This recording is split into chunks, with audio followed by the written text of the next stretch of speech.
আসসালামু আলাইকুম ওরহমতুল্লাহি ওবরাকাতুহু। আলহামদুলিল্লাহি রব্বিল আলামিন ওয়াল আকিবাতু লিল মুত্তাকিন ওয়াসসালাতু ওয়াসসালামু আলা রাসূলিহিল কারীম। স্বাগত জানাচ্ছি তারবিয়া অনলাইন মাদ্রাসার পক্ষ থেকে। ছোটদের প্রিয় নবী কোর্সটি নিয়ে আমি আব্দুল্লাহ আল মামুন আছি তোমাদের সাথে। আজকের এই ক্লাসে আমরা আলোচনা করব ইসলামের সর্বপ্রথম বৃহৎ যুদ্ধ বা সর্বপ্রথম বৃহৎ অভিযান বদর সম্পর্কে। এই যুদ্ধটি সংগঠিত হয়েছিল বদর প্রান্তরে এবং আরবের কাফের সম্প্রদায়ের সাথে মদিনার মুসলিমদের, অর্থাৎ মক্কার কাফের সম্প্রদায় এবং মদিনার মুসলিম সম্প্রদায়ের মধ্যে একটা সংঘর্ষ বেঁধেছিল। এটা মূলত সর্বপ্রথম একটা যুদ্ধ এবং এটা আল্লাহ রসুল সাল্লাল্লাহু আলাইহি ওয়াসাল্লাম মূলত কোনো যুদ্ধ করার জন্য বের হননি। তিনি একটা কাফেলাকে আটকানোর জন্য অথবা তাদেরকে প্রতিরোধ করার জন্য গিয়েছিলেন। আর সেই কাফেলাটাকে প্রতিরোধ করা খুবই জরুরি ছিল, খুবই প্রয়োজন ছিল।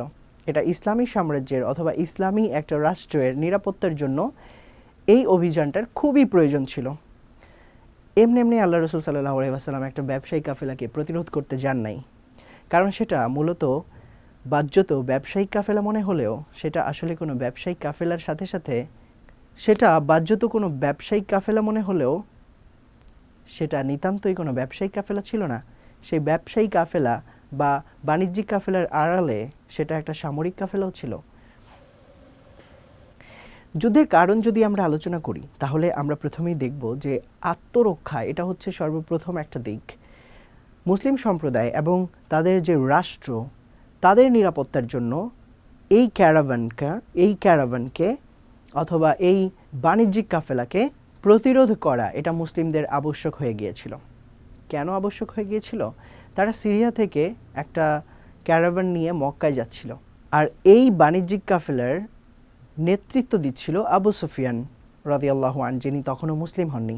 এই বাণিজ্যিক কাফেলায় বাণিজ্যিক পণ্য ছিল এবং পাশাপাশি এখানে সামরিক কিছু অস্ত্রও ছিল, যেগুলোর দ্বারা মক্কার কাফেররা শক্তিশালী হবে এবং তারা শক্তিশালী হয়ে মদিনার ওপরে আক্রমণ করে বসবে।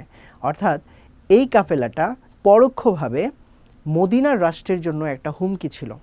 অতএব এই কাফেলাটাকে বা এই দলটাকে আটকানো এটা মুসলিমদের জন্য আবশ্যক হয়ে গিয়েছিল। এর পাশাপাশি আরও কিছু কারণ আছে।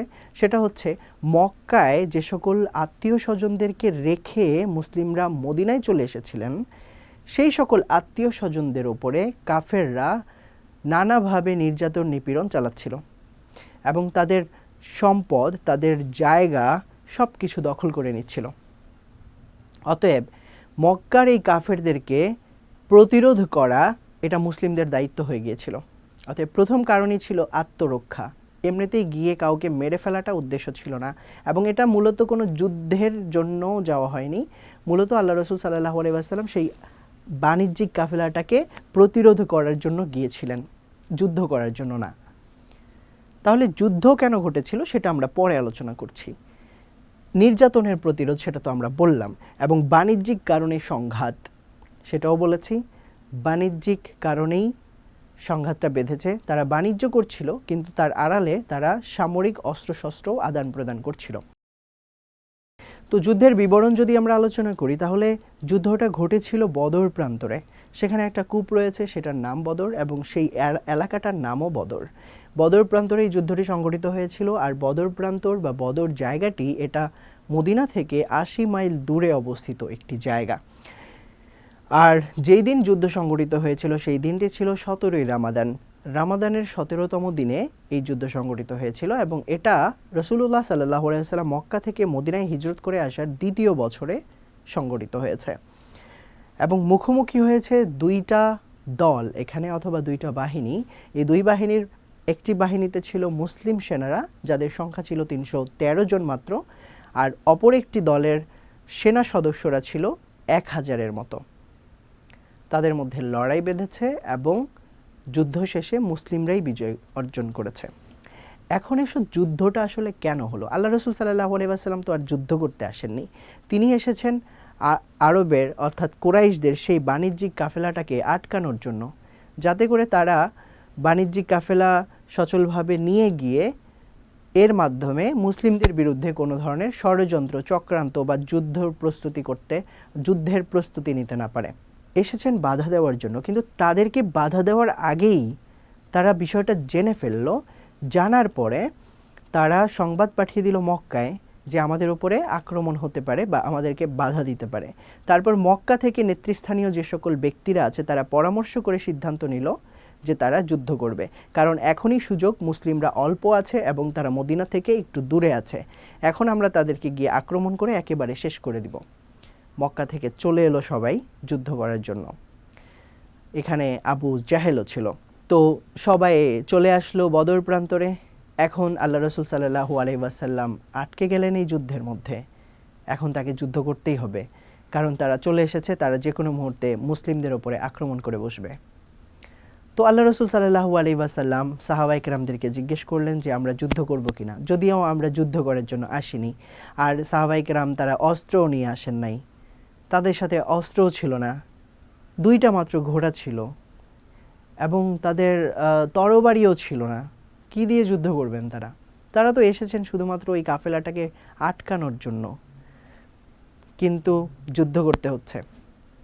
আল্লাহ রসুল সাল্লাল্লাহু আলাইহি ওয়াসাল্লাম সাহাবায়ে কেরামদেরকে জিজ্ঞেস করার পর প্রথমেই মুহাজির সাহাবায়ে কেরাম, পরবর্তীতে আনসার সাহাবায়ে কেরাম, তারা বললেন যে আমরা নিজেদের জীবন দিয়ে দিতেও প্রস্তুত আছি মহান আল্লাহর দ্বীনকে এই পৃথিবীতে উঁচু করার জন্য, বিজয়ী করার জন্য। তারপরে আল্লাহ রসুল সাল্লাল্লাহু আলাইহি ওয়াসাল্লাম মহান আল্লাহর কাছে দোয়া করলেন, সাহায্য চাইলেন, তারপরে যুদ্ধ সংগঠিত হলো এবং মহান আল্লাহও তাদেরকে এই যুদ্ধে সাহায্য করলেন। আল্লাহ তাআলা ফেরেশতা পাঠালেন এবং ফেরেশতারা তদারকি করলেন এই যুদ্ধের, এবং ফেরেশতাদের মাধ্যমে সাহায্য করলেন মহান আল্লাহ তাআলা, এবং পরিশেষে মুসলিম বাহিনী বিজয় অর্জন করেছিল। তো এটা ছিল মূলত যুদ্ধের একটা প্রেক্ষাপট। যদিও যুদ্ধের জন্যই আসা হয়নি, কিন্তু যুদ্ধটা বেঁধে গিয়েছিল। আর পরিশেষে দেখা গেছে মুসলিম সম্প্রদায় বা মুসলিম দল বিজয় অর্জন করেছিল। তো যুদ্ধের গুরুত্ব সম্পর্কে যদি আমরা আলোচনা করি তাহলে দেখি যে আসলে যুদ্ধের প্রয়োজনটা ছিল। যুদ্ধের যে ফলাফল, এই যুদ্ধের কারণে মুসলিমদের ঈমানের দৃঢ়তা বেড়ে গিয়েছিল, তাদের ঈমানি শক্তি বেড়ে গিয়েছিল, কারণ তারা দেখেছে যে সংখ্যা দিয়ে কিছু হয় না, সামর্থ্য বা শক্তি দিয়ে কিছু হয় না।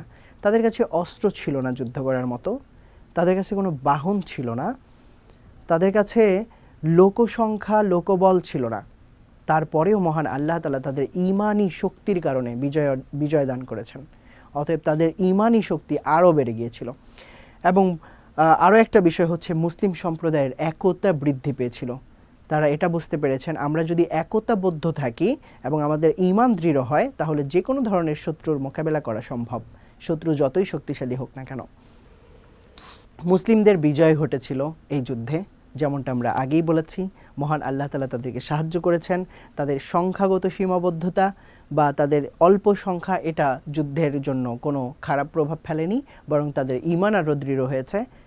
এবং সবশেষে মুসলিমরা তাদের দৃঢ় অবস্থানে ছিল, তাদের ঈমান দৃঢ় হয়েছিল। আশা করছি আজকের ক্লাসটি তোমরা বুঝতে পেরেছো এবং উপভোগ করেছো। আজকের এই ক্লাসে আমরা যে সকল বিষয় আলোচনা করলাম সেগুলো হচ্ছে বদরের যুদ্ধ, যেটা ছিল ইসলামের সর্বপ্রথম বড় যুদ্ধ। এবং এই যুদ্ধে দুই পক্ষ মুসলিম এবং কাফেরদের সদস্য সংখ্যা বা সেনা সদস্য সংখ্যা মুসলিমদের ছিল 313 জন এবং কাফেরদের ছিল 1000 জন। এই যুদ্ধ সংঘটিত হয়েছিল 17ই রমাদান 2য় হিজরিতে। এবং যুদ্ধের ফলাফল হচ্ছে মুসলিম বাহিনী বা মুসলিম সম্প্রদায় বিজয় অর্জন করেছিল। সবাই ভালো থেকো, দেখা হচ্ছে ইনশাআল্লাহ পরবর্তী ক্লাসে।